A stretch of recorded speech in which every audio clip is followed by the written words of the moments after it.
Значит, всем привет! Хочу показать, что это за камины такие, которые без электричества работают на керосине. Вот непосредственно этот камин мощностью 2,9 киловатт. И показать, как им пользоваться. Вверху у нас тут крышка.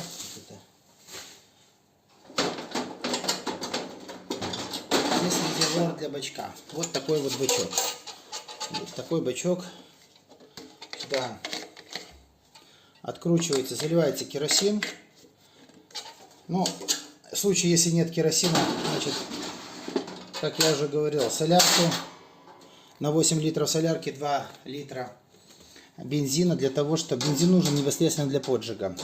Сейчас покажу немножко устройство. Вот, значит, сам такой катализатор. Здесь внизу, вот это вы выкручиваете, поднимаете фитиль. Видите, вот это вот фитиль. Он длинный такой. Здесь вверху фитиль из стекловолокна, поэтому он практически вечный. Главное, правильно им пользоваться. Вот, как происходит возгорание. Нажимаете вот на... Здесь стоят батарейки. Нажимаете вот на эту кнопку. Она поджигает фитиль, и все.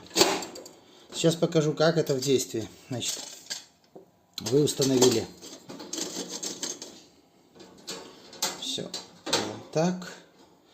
Нажимаем, значит, поднимаем фитиль. Нажимаем кнопку.